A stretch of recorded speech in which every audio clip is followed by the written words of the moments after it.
Ladies and gentlemen, boys and girls, children of all ages, what do you want to talk about? Yeah, woo! Let's go. It is our Bad Blood recap. Going to give you my grades for each match, tell you my match of the night, and my overall grade. Let's get right into it.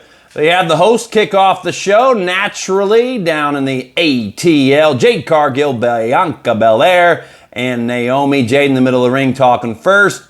Bianca welcomes the crowd though. Then Naomi says, let's get this party started with Hell in a Cell.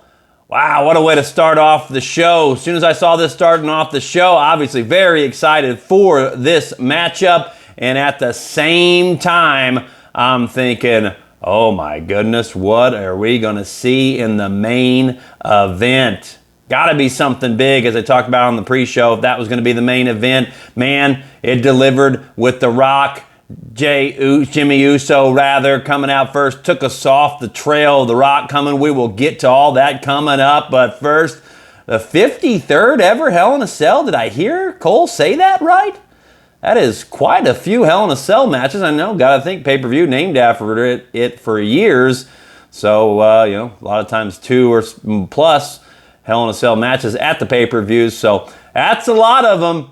And man, this was one of the better Hell in a Cell matches that you will ever see. As Triple H said it in the post-show press conference, it's what Hell in a Cell is designed to be. The type of match we saw.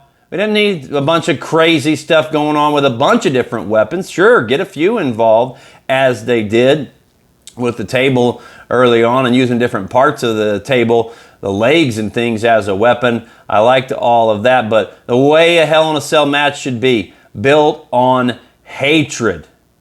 And it's like, oh, well, you get to no other place, no other way to end a rivalry than Hell in a Cell. So that's what we got out of these two men. And man, they told one heck of a story throughout the entire match. I thought their execution of their moves was done very well. We obviously seen the Hell in a Cell come into play here and there, but it wasn't overly done. And another thing Triple H says, you didn't need anything, you didn't need anybody going crazy off the top or any, a bunch of just crazy stuff. We just need them locked in there so they can get at one another. And man, they did. No botches. They were in sync throughout, and it was one big bloody mess. Both men getting bloodied up eventually. And my buddy afterwards texted me. He's like, is that real blood? I was like, man, I don't know. I thought it was fake at first. But then more and more, like, it goes on. I'm like, okay, the blood's looking real. I was like, but if they had bladed themselves, I would think the blood would keep coming out. It wouldn't clot up as quick and stop bleeding as quickly as it did. I know they had the towels to come in and wipe them off. But I don't know. I thought they would have kept bleeding. Are we either that advanced level now, where they're using the whatever it is, the packets or whatever, then they're going boom right on the top of their head, so then it drips down their face. Then I was like, later I thought it was real because when we see more blood coming out of Drew McIntyre's head, but I don't know, maybe he had another packet, and like the advanced technology these days, like why couldn't they get something that is the same kind of texture as blood, looks exactly like blood? And it did. If it was fake, it was done very, very well. I'm thinking, well, maybe if they did blade, like, okay, well, they're blading in their hairline so that they don't leave scars on their face. So, I mean, that would make sense why we didn't see it coming out of their forehead. So, I don't know. I'm not sure on that, but it looked really great, man. Looked really, really great. And this was just fantastic. I thought in my pre-show predictions, I was like, man, bring this thing full circle.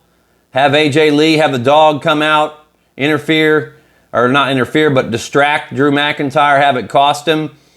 But obviously they weren't going to do that. I thought about it after the fact. I'm thinking, well, okay, no. AJ, the storyline, mixing in that storyline was the fact that AJ Lee told CM Punk not to do it So obviously she ain't going to want to be anywhere near there when that happens. But you had to still bring this thing full circle. And the bracelet was such a big part of this, with AJ's name on there and the dog's name on the bracelet.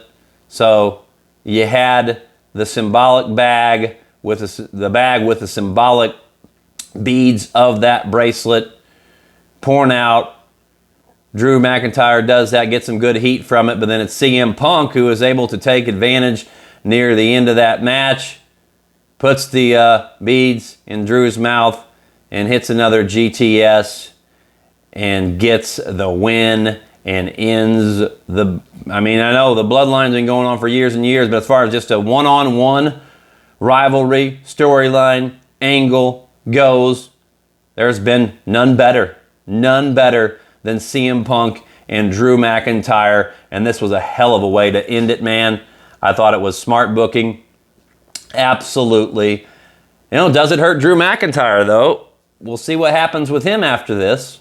I think he definitely probably needs to be off TV for a while. I don't think we'll see CM Punk probably for a while either after this. You know, I mean, both of those guys have been on Raw. Do they have to split them up?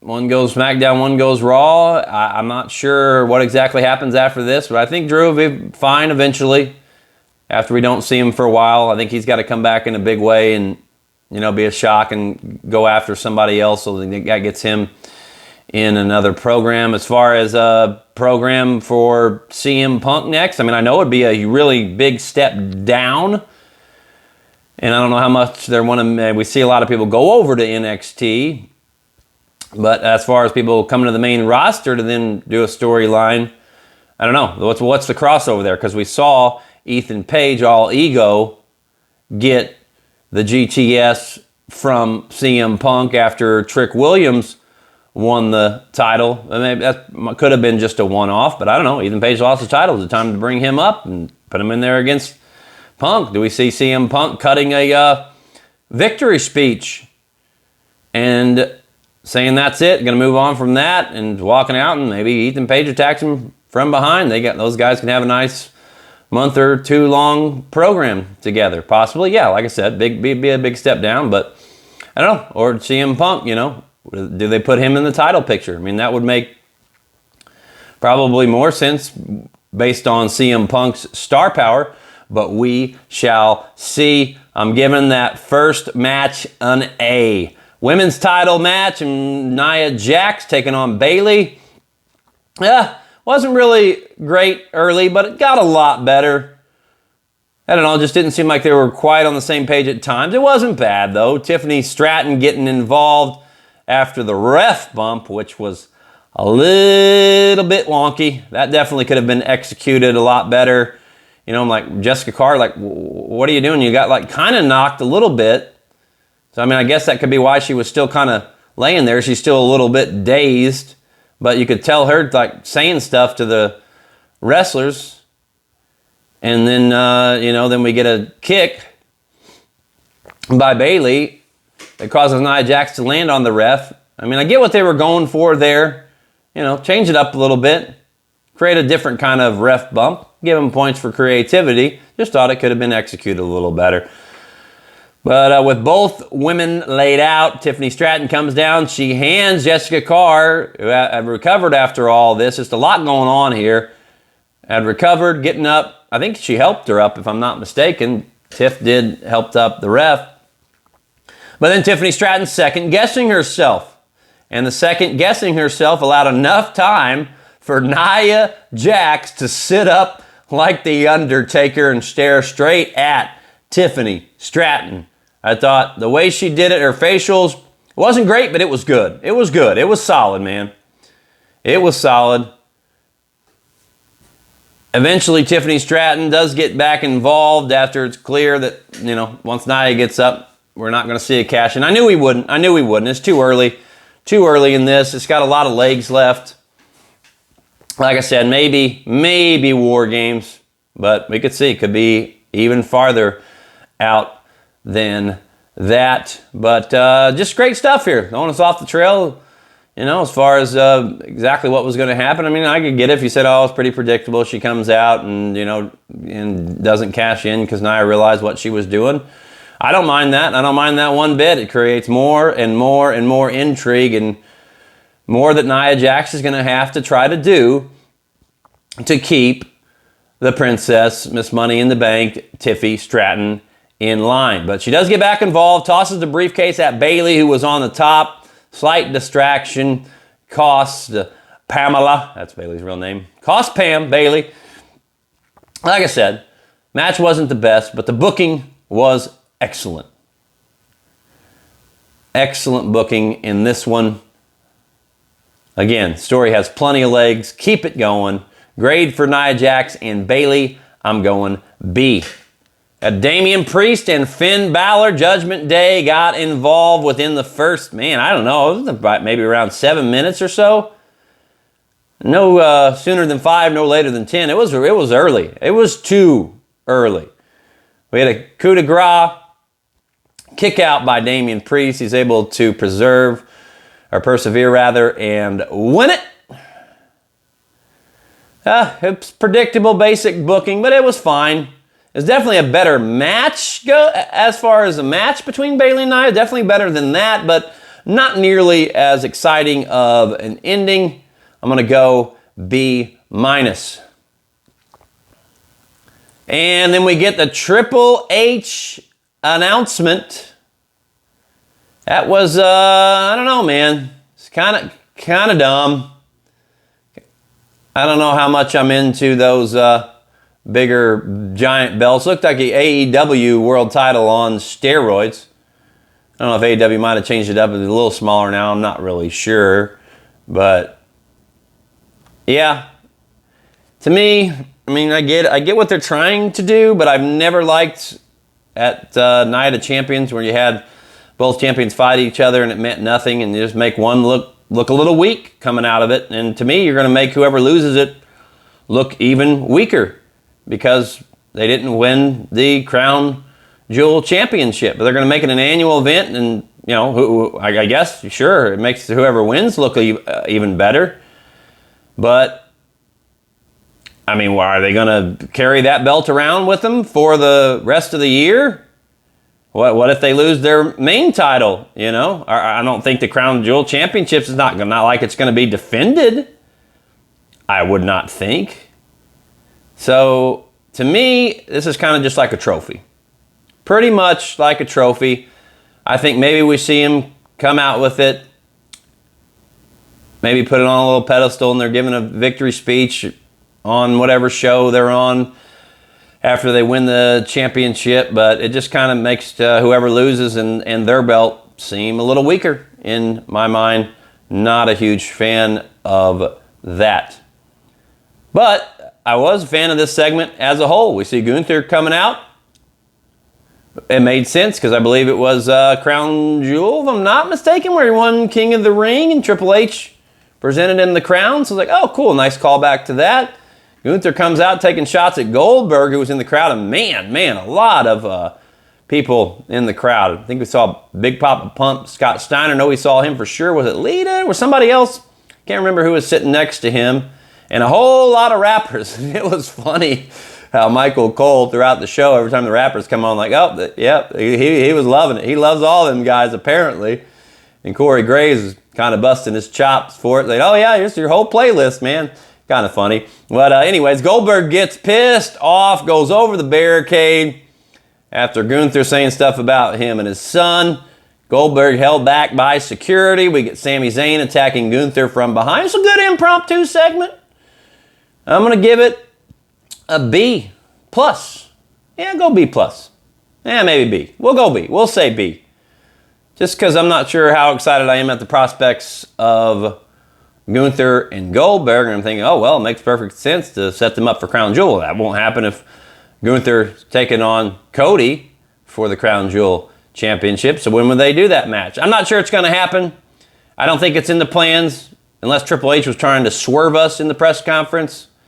Because he was saying, well, never say never, but, the longer you've been out, time catches up with us all. I'm paraphrasing here. Time catches up with us all. you know, the more and more that door is getting pushed shut, or that window is closing. So, yeah, if it's going to happen, it's going to happen sooner than later.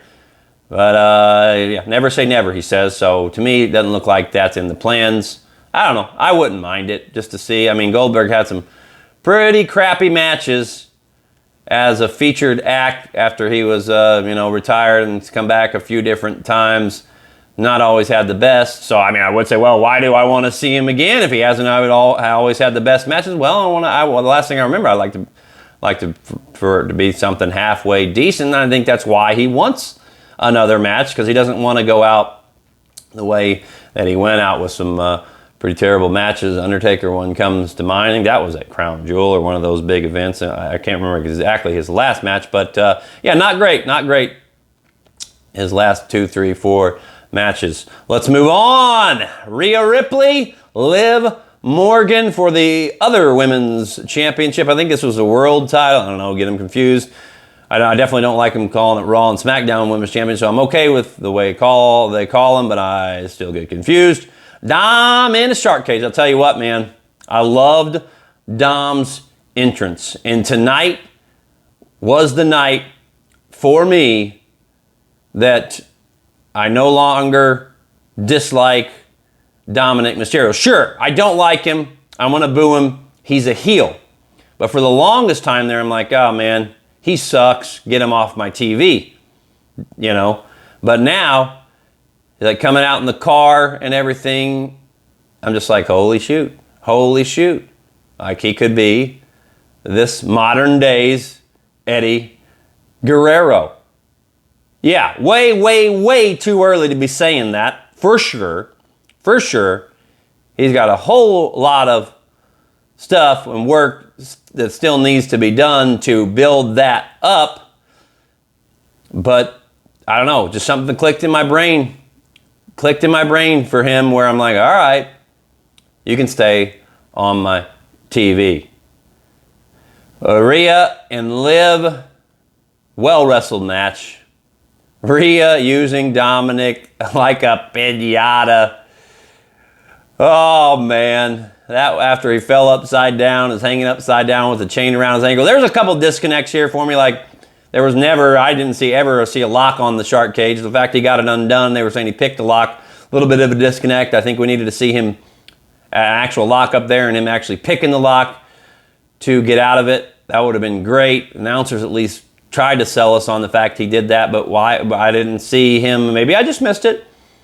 But I didn't see at any point in time him have a chain around his ankle, which would have been great if they'd have showed that a little bit more, because when he fell, I was like, oh crap, he's fallen. And then, oh man, so I thought he was really gonna fall. But then once I see that chain, I'm like, oh, well, I was like, wait, did Dom do that himself? And then now he can get down? No, he was just hanging upside down, getting beat like a piñata. No candy fell out. If candy fell out of Dominic Mysterio, what kind of candy do you think it would be? Let me know in the comments.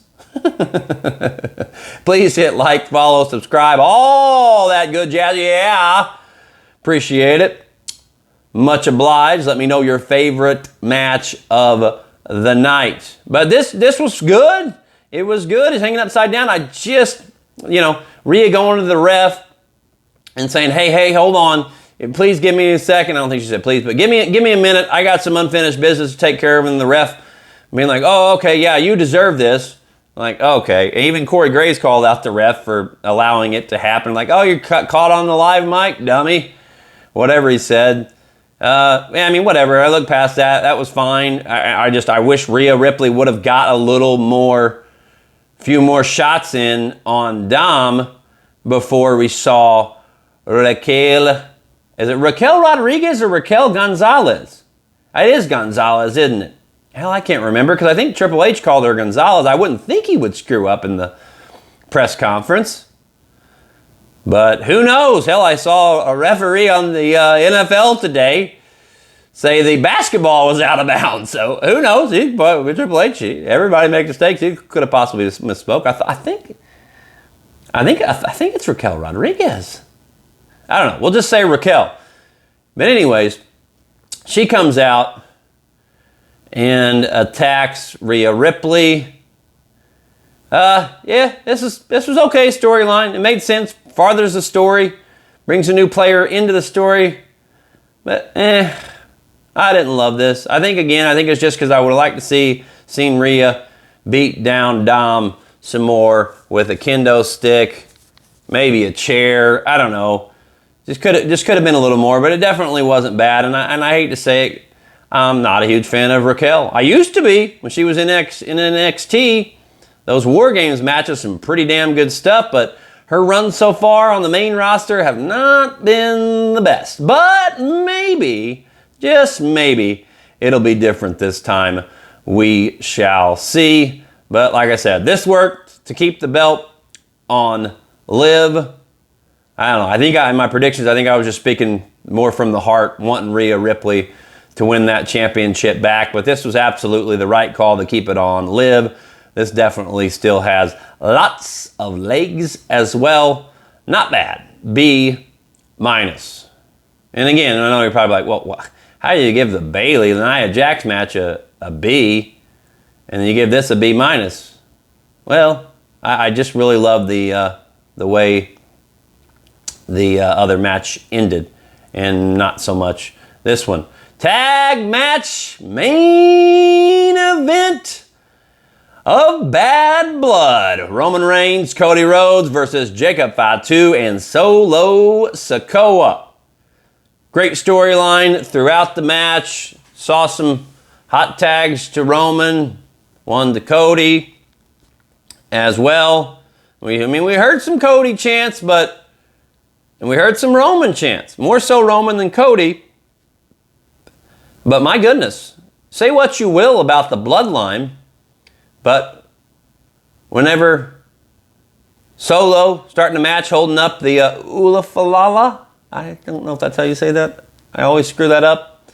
The symbolic tribal necklace, immediately crowds starting to chant F you Solo, and 2-3 other times I think that happened. That is just a testament to me of the work that they put in to trying to get Solo Sikoa over as a heel, and it has worked. Because he's been around. Roman Reigns not been around a whole lot. Yeah, Cody's been there. I might say more about Cody than anybody else. Roman's been there, but what do we hear? A lot, I think, just as much. At least we heard those FU Solo chants. So to me, that's because they've done a really great job in making people hate Solo. And I think they absolutely love Roman right now, but I'd make the argument that they hate Solo even more just because he's been around, so they've had somebody to hate over and over and over again. Roman hasn't been around. Yeah, they're going to pop hard for him when he's around, but that deep-seated love has not been there because Roman has been MIA after the bloodline took him out there for a while, and Solo's been around doing his thing, getting booed, and I love it. Absolutely love it. And man, Jimmy Uso returning to help Cody and Roman win. It worked absolutely perfectly because you know what? I saw that, and then we see them get back in the ring and everything, and they're all standing tall. And Jimmy, and especially them going back to the ring, like Jimmy's like, I'm behind you, man, whatever you want to do. And Roman Reigns kind of hesitates a little bit. It's like that intrigue of, well, what if he doesn't go back and help him? Roman said, one-time deal. This was a one-time deal. But then he does go back and help him. They're standing tall. Cody's in the corner. Short time later, we get the Rock's music. Didn't see that come. I saw it coming. Leading up to this whole thing. I'm thinking about it during the match. But once we saw the return of Jimmy, I'm thinking, okay, yeah, that was the big return. That was a big return. This is Bad Blood. It's not a big enough show for The Rock to come out to. Not going to happen. Well, it did. And they booked it absolutely perfectly. Rock didn't need to say anything, obviously. Just come out.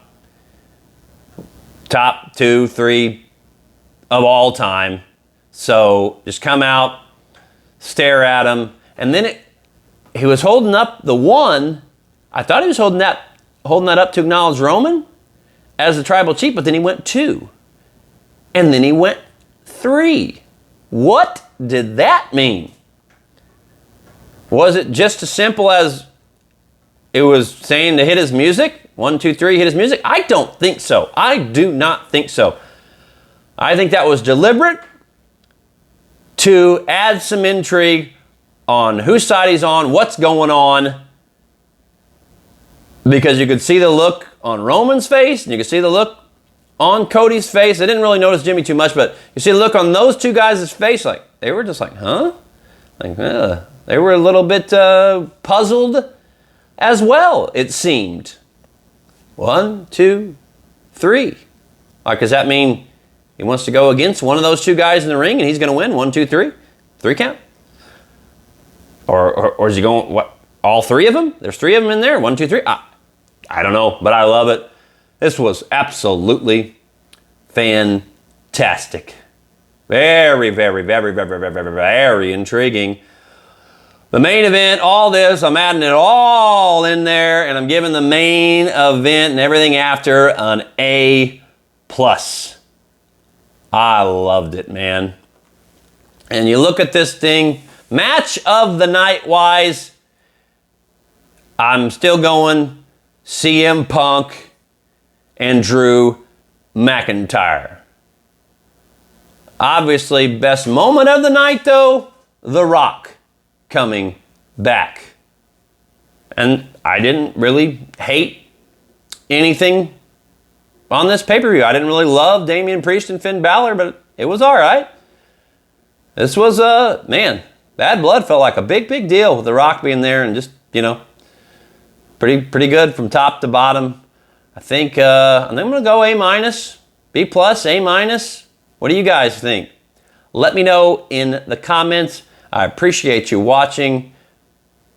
If you could kindly please hit that subscribe button if you have not already. And to those that already have, I thank you very much. Good on you, people. Good on you. Talk to you next time. I'll put this video up. Still will do my weekly review of all the main shows as well. Give me my show of the week, my match of the week, just from a TV perspective and standpoint.